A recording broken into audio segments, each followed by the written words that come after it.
여러분들 프로야구를 좋아하시는 분이 계시고 또 관심 있는 분들도 있으실 텐데 저도 종종 프로야구를 이렇게 볼 때가 있는데 요즘 유독 신이 나 있는 팀이 한 팀 있습니다. 저 한화 이글스와 함께 만년 꼴찌를 면치 못했던 LG 트윈스라고 하는 이 팀이 지금 11년 만에 이제 결승전 코리안 시리즈를 꿈꾸면서 지금 우승을 향한 그런 꿈에 젖어서 아주 신바람나게 지금 야구를 하고 있습니다. 이 LG 트윈스 이 팀이 지금 뭐 여러 가지 이유로 좋은 그런 또 결과를 지금 얻고 있긴 합니다만은 그 LG 트윈스 선수들 중에 잠시 나왔다 들어가는 아주 그래서 잘 좀 익숙치 않은 이름의 선수가 한 명 있습니다. 우리 한국 나이로 지금 42살이에요.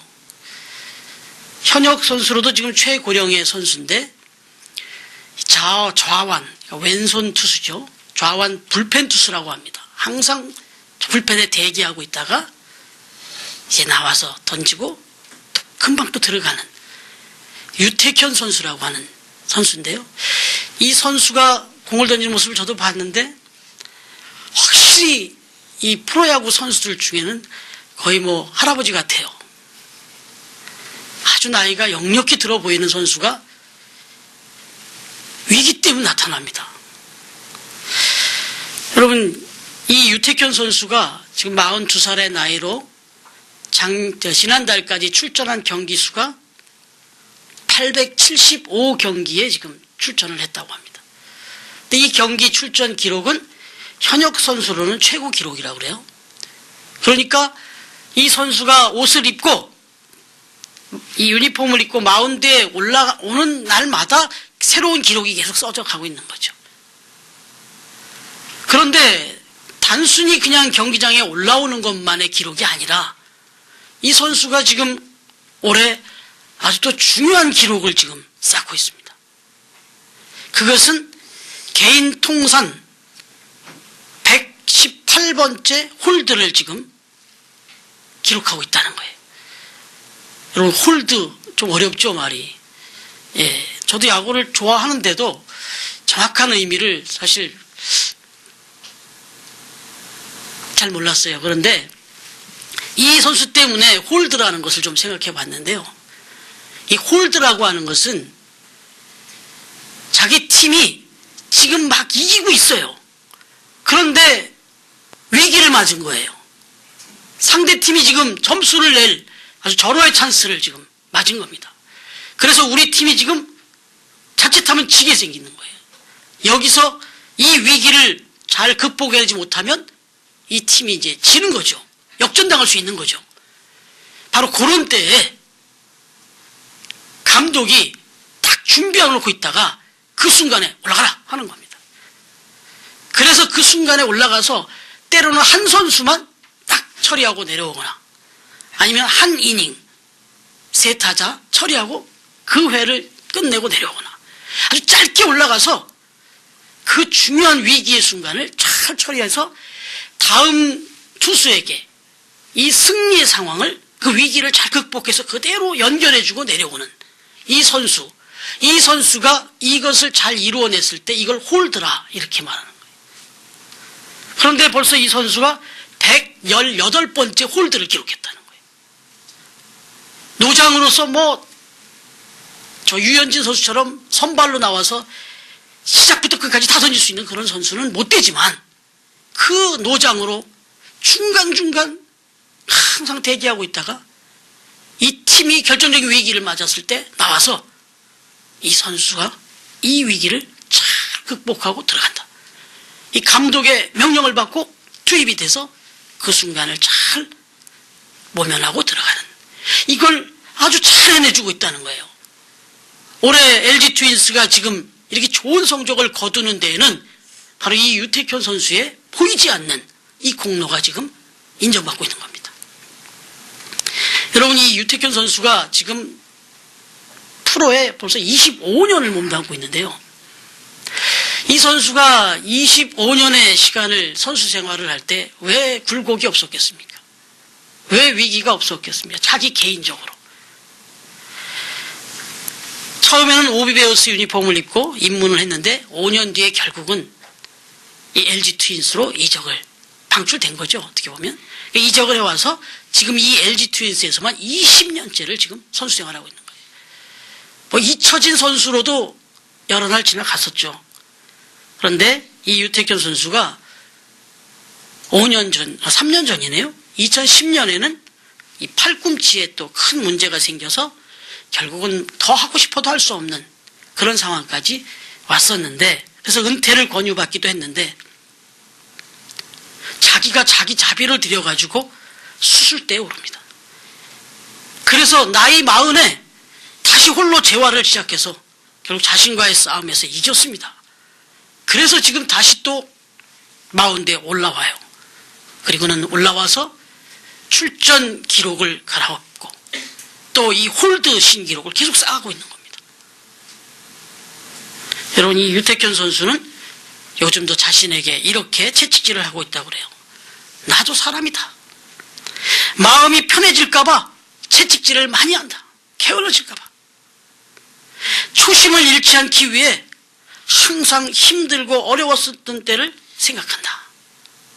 이렇게 인터뷰에서 고백했습니다. 그리고 이 유택현 선수는 이 말을 꼭 잊지 않습니다.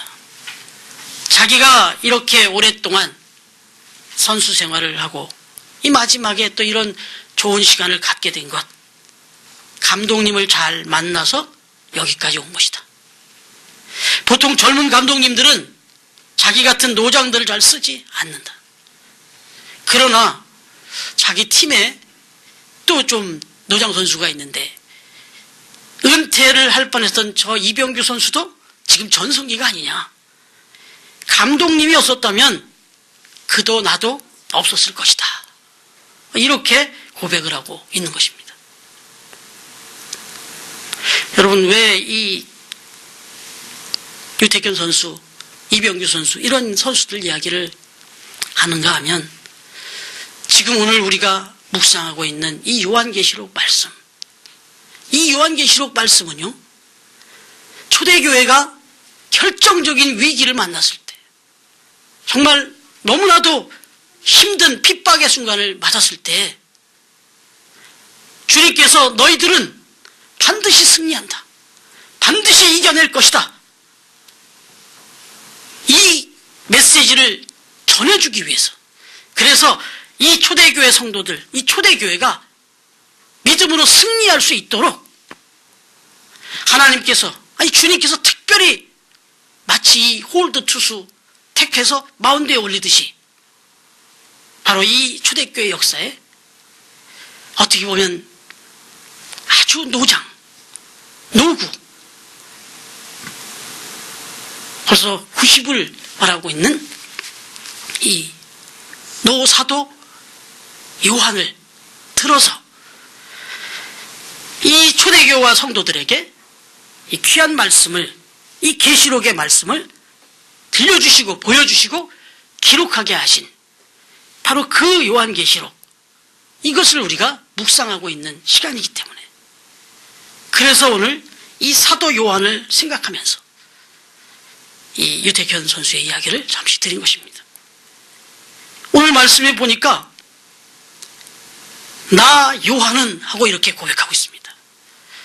이거 좀 흔한 표현은 아닙니다. 조금 이례적인 표현입니다. 요한은 자기 이름을 드러내는 일이 그렇게 많지는 않았습니다. 그런데 오늘 말씀에서는 특별히 나 요한은 하고 밝히고 있습니다. 뭔가 하고 싶은 이야기가 있는 거죠. 자기가 이렇게 중요한 시기에 주님으로부터 이런 결정적인 쓰임을 지금 받게 된 데에는 나의 이런 모습이 있었다라고 어떻게 보면 간증하고 있는 거예요. 그래서 제가 몇 년 전에 우리 요한 남선교회가 헌신 예배를 드릴 때 이 제목으로 이 말씀을 나눈 적도 있습니다. 여러분, 지금 나 요한은이라고 자신을 소개하고 있는 이 사도 요한. 그렇다면 주님께서 이토록 중요한 일을 맡기신 이 사도 요한, 과연 어떤 인물이었느냐? 한번 잠깐 좀 생각해 보려고 합니다.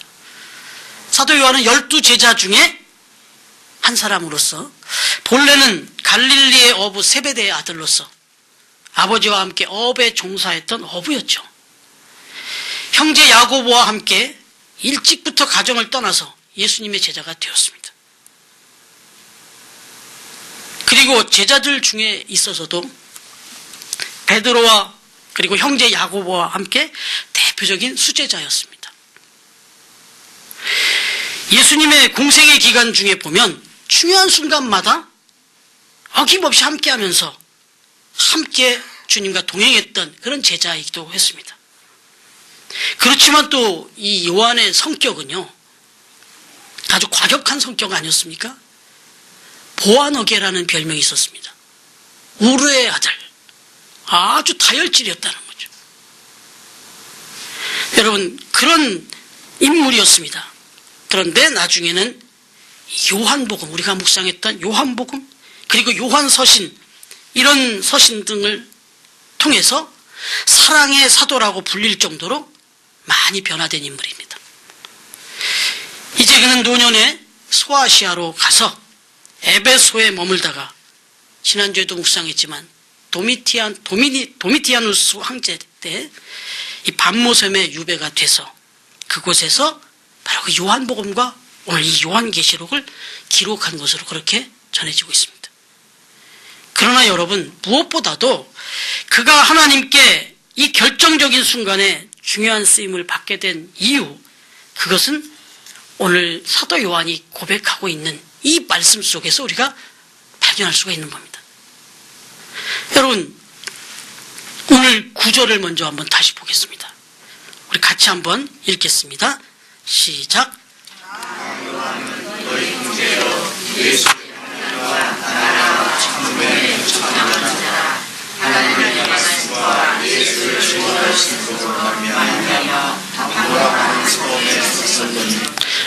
여러분, 오늘 말씀 보니까 사도 요한은요, 예수님이 걸어가신 길, 그 발자취를 그대로 따라간 인물이었음을 다시 한번 고백하고 있습니다. 예수님이 가신 길이 어떤 길이었습니까? 고난의 길이었습니다. 좁은 문으로 들어가는, 그래서 결코 많은 사람들이 따르지 않고 찾지 않는 그런 좁은 길이었습니다. 마태복음 7장 13절 14절에서 주님은 이렇게 말했어요. 좁은 문으로 들어가라. 멸망으로 인도하는 문은 크고 그 길이 넓어 그리로 들어가는 자가 많고 생명으로 인도하는 문은 좁고 길이 협착하여 찾는 자가 적음이라. 이렇게 말씀하셨습니다. 여기서 좁은 문이라고 하는 이 말씀의 원어는요, 스테네스입니다.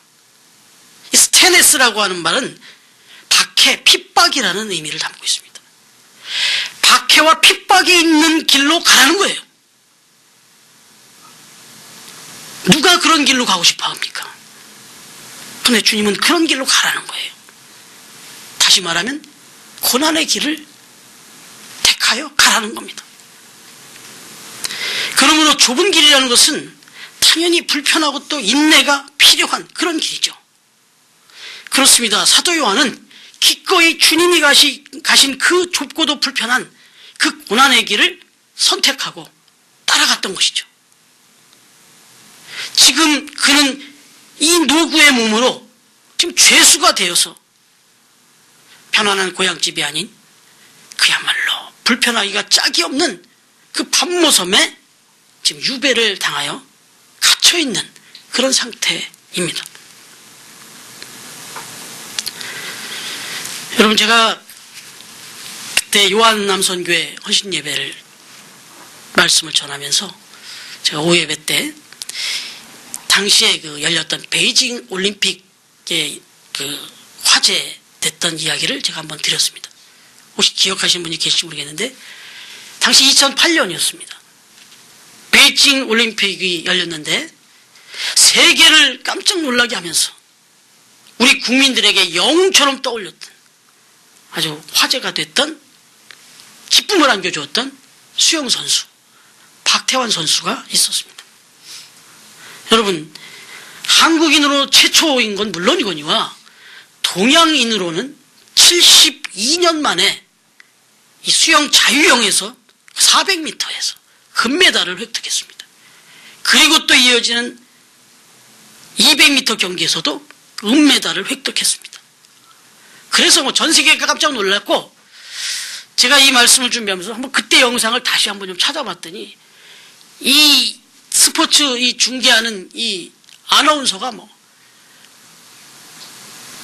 중계를 제대로 못하고 거의 뭐 실신할 것처럼 중계하는 걸 봤습니다. 그만큼 우리 국민들이 또 깜짝 놀라기도 하고 많이 기뻐했던 그런 일이었습니다. 그런데 여러분, 그때 이 박태환 선수 그가 딴 금메달보다도 또 한 가지 화제가 됐던 것이 있었어요. 그게 무엇이냐 하면 그 박태환 선수가 입은 수영복이었습니다. 그런데 그 수영복은 마이클 펠프스라고 하는 그야말로 수영 7관왕을 이루었던 미국의 그 전설적인 선수, 그 선수도 그 옷을 입었는데요. 그 수영복은 아주 타이트하게 붙은 아주 불편한 그런 수영복이었습니다. 입는 데만 10분, 20분씩이 걸리는, 그러고 아주 착용감도 아주 나쁜 그런 수영복이었다고 합니다. 신축성이 없고 빡빡하게 꽉 조이는, 마치 여성용 보정속옷 코르셋을 입는 것 같았다, 이렇게 고백도 했다고 합니다. 그러나 그토록 불편하게 짝이 없는 그 수영복이 기록을 단축하는데 아주 혁신적인 그런 성과를 보여서 그 당시에 그 수영복을 그래서 마법의 수영복이다, 이렇게까지 불렸다는 겁니다. 이 마법적인 수영복, 이 수영복에 담긴 비밀은 역설적으로 선수에게 불편함을 주는 것이었습니다. 여러분, 신체를 자유롭게 하는 대신 오히려 압박함으로써 몸의 굴곡을 최대한 줄이고 몸의 저항을 최소화시켰다는 겁니다.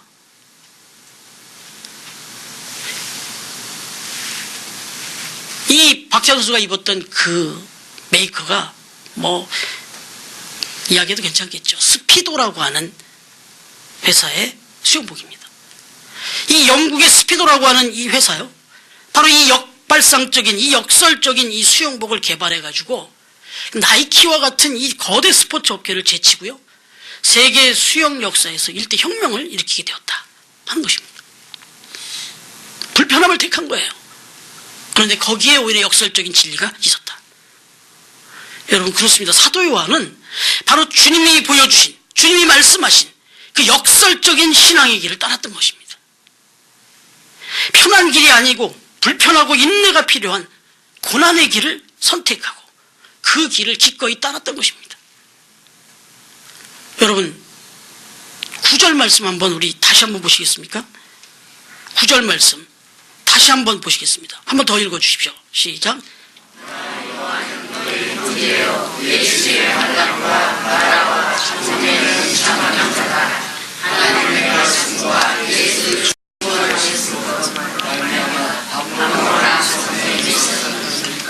여러분, 여기 이 말씀 속에서 환난과 참음이라는 말이 나오는데, 환난과 참음, 환난과 핍박, 인내, 근데 그 사이에 뭐가 들어있습니까? 나라라는 말이 들어있습니다. 이게 좀 이해가 쉽게 되십니까? 여러분, 이 말씀을 쉬운 성경에서는 그래서 이렇게 설명하고 있습니다. 나는 고난과 인내와 장차 누릴 왕국도, 장차 누릴 나라도 함께 소유한 사람입니다. 이 말씀의 의미가 이거예요. 다시 말하면 고난과 인내를 통하여서 요한은 영광스러운 하나님의 나라, 왕국을 소유하게 되었다라고, 아니 그렇게 소유하게 된 사람이라고 지금 고백하고 있는 거예요. 역설인 거죠. 마치 요한 선수가 그토록 불편한 수영복을 입고 인내하면서 경기를 치루어 마침내 올림픽 금메달의 영광을 누리게 된 것처럼 그런 거예요. 그렇습니다. 여러분, 자주 강조합니다만 신앙생활은 결코 편하게 하는 것이 아닙니다. 편한 길이 아닙니다. 그래서 세상 사람들이 보면 어리석게까지 보이는 것이 신앙생활입니다. 좀 더 의미를 생각해 보면 하나님께서는 오늘 이 예배 시간에 우리의 신앙생활이 나태해지지 않도록 좀 더 불편해집시다, 좀 더 열심을 냅시다 라고 이렇게 각오를 다지는 시간이 되기를 지금 원하고 계신다는 거죠. 사도 요한은 자신이 바로 그런 사람이었느라고 고백하고 있는 거예요. 하나님의 말씀과 예수를 증언하는 일은 핍박과 고난과 인내를 요하는 길이었어요. 그런데 자기는 결코 그 일을 선택했다는 거죠. 그리하여 자기는 지금 가장 불편하고 가장 힘든 반모라는 섬에 지금 있게 되었다는 겁니다. 그런데 이 선택은 자기로 하여금 하나님의 나라 영광에 참여하게 한 비결이었다, 이렇게 고백하는 거예요. 하나님의 이 막중한 사명을 받아 쓰임받게 된 결정적인 비결이었다, 이렇게 고백하는 겁니다. 여러분, 그런가 하면 또 한 가지 살펴볼 수 있는 것은 10절 말씀입니다. 우리 10절 말씀 다시 한번 같이 읽어보겠습니다. 시작.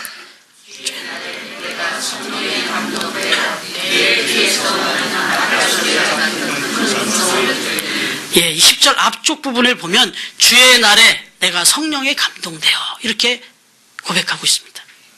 여러분, 여기서 주의 날이라고 하는 표현은요, 오늘날로 말하면 주일날을 말하는 거예요. 주일날입니다. 주일날에 내가 성령에 감동이 되었다는 거예요. 뭐 하고 있었길래? 이건 생략되어 있는 거죠.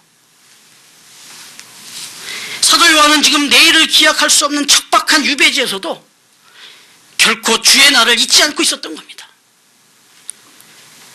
사실 이런 신앙 때문에 지금 자기가 여기 유배지까지 오게 되었는데도 말이죠, 여전히 성령의 충만함 가운데 주일을 기억하면서 그 주일을 지금 성수하고 있었던 겁니다. 그때 성령의 충만함이 임하였던 것이죠. 여러분, 잘 알려진 이야기 하나 더 드리죠. 1924년에 파리 올림픽이 있었죠. 이 올림픽에 꽂힌 100m, 100m 달리기 결승전 경기가 주일에 잡혔어요. 이때 강력한 우승 후보였던 영국의 에릭 리들, 영화로도 만들어졌지 않습니까? 불의 전차. 이 에릭 리들은 출전만 하면 지금 금메달을 지금 따는 당상이었어요. 그런데 충격적인 발언을 합니다. 100m 경기 출전하지 않겠다. 왜? 주일에는 경기를 하지 않겠다. 나는 주일에 예배를 드려야 한다. 예배 드리는 일이 더 중요하기 때문이다. 여러분, 이 결정이 알려졌을 때 영국 신앙적인 나라였습니다. 그런데 영국의 온 국민들이 막 비난이 쏟아졌습니다. 옹졸한 신앙인이다, 조국의 영광을 배반한 자다, 막 몰아붙였다고 합니다. 그럼에도 불구하고 에릭 리들은 그날 경기가 있던 날 조용히 교회를 찾아가서 예배 드리고 또 간증을 하고 그렇게 주일을 보냈다는 거죠. 며칠 후에 에릭 리들은 자기의 전공과는, 자기의 특기와는 좀 거리가 먼 400m 중거리 경기에 출전을 하게 됩니다. 이 중거리는 자신의 종목이 아니었습니다. 그런데 이 에릭 리들 400m 경기에 출전하면서 첫 시작부터 무서운 속도를 내며 질주합니다. 그래서 관중들은 걱정스러운 표정을 칩니다. 저렇게 달리다가 심장이 터져 죽을지도 모른다. 여러분, 그러나 에릭 리들은 그 모든 걱정과 예상을 뒤엎고 그것도 세계 신기록을 세우면서 금메달을 차지했습니다. 이 올림픽 역사에 남아있습니다. 기자들이 우승 소감을 묻을 때 그가 대답한 말이 있습니다. 처음 200m는 내 힘으로 달렸습니다. 죽기 살기로 달렸습니다. 그런데 나머지 200m는 하나님께서 직접 달려주셨습니다. 자기가 생각해도 자기 힘이 아니었다는 거예요. 여러분, 영국인들은 이 에릭 리들의 이 투철한 주일 성수 신앙 정신에 감동을 받고 박수를 보냈다는 거죠. 여러분, 이 에릭 리들은 철저한 그 주일 성수를 통해서 금메달과 함께 또 영광 동시에 얻은 거예요. 그렇습니다. 이 주님의 날 주일은요, 11조와 함께 성도들이 반드시 지켜야만 하는 오늘날의 저 에덴 동산의 선악과 같은 겁니다. 이건 건드려서 안 되는 거예요. 여기서 우리의 신앙이 결정나는 거예요. 주일을 성수한다는 것은 절대로 선택사항이 아닙니다. 고민하지 마시기 바랍니다. 그 어느 일보다도 중요하고 반드시 지켜야 할 우선순위가 바로 주일이다. 사도 요한은 저 반모섬에서 그 유배지에서 주의 날을 기억하며 성령의 충만함 가운데 그날을 기억했다. 사도 요한은 바로 오늘 저와 여러분에게 이것을 지금 간증하고 싶은 겁니다. 여러분, 10절 뒷부분부터 11절까지 보면 내 뒤에서 나는 나팔 소리 같은 큰 음성을 들으니 이르되 뇌가 보는 것을 두루마리에 써서 그 7교회에 보내라, 이렇게 말씀합니다. 그렇습니다. 사도 요한은 그렇게 온 마음과 정신이 하나님께로 이렇게 향하여 있었기 때문에 그의 영적인 귀한 눈이 열려 있었습니다. 그래서 그는 주님을 볼 수 있었고 그 절망적인 순간에서도 주님을 볼 수 있었고 주님의 음성을 들을 수 있었습니다. 그리고 그 결정적인 순간에 등판하여 이 위기에 처한 초대교회와 성도들에게 승리의 메시지를 전한 겁니다. 그 승리의 역사는 오늘까지 이어져서 우리에게까지 전해지고 있는 거죠. 목숨을 걸고 자기의 생명이 다하기까지 이 사명을 결코 놓지 않았다. 여러분, 지난 한 주간 온 나라를 시끄럽게 한 인물이 있습니다. 이 통진당의 이석기 국회의원입니다. 지하혁명 조직 RO, 레볼루션 오가니제이션의 총책이라고 알려지고 있는데 자세한 건 우리가 더 기다려 보기로 하고요. 이 이석기 씨가 전에 속했던 과거 주사파 학생운동의 한 분파였던 친북 지하조직이 있습니다. 자민통이라고 불리는데 자주민주통일운동 그룹입니다. 이 자민통을 수사한 결과를 발표한 적이 있었어요, 과거에. 그 기록에 의하면 이 자민통 조직원들은요, 모임을 시작할 때 그리고 끝에 반드시 결의로서 모임을 시작합시다, 이렇게 외치면서 선창에 의해서 일제히 한민전, 한국민족민주전선 결의문이라고 하는 것을 암송하고 낭독했던 것으로 그렇게 기록이 되어 있습니다. 여러분, 그 중에 한 가지 읽어봐 드릴게요. 자민통 결의문, 맹세문. 위대한 수령님 김일성 동지와 우리의 지도자 김정일 비서의 만수무강과 한민전의 영도 아래 이 한 목숨 끊어질 때까지 투쟁하겠다는 결단으로 나아가자. 위대한 수령 김일성 장군님을 따라 숨통이 끊어지는 그날까지 죽음으로 혁명을 사수하며 조국과 민족이 완전 해방되는 그날까지 열사 헌신하겠습니다.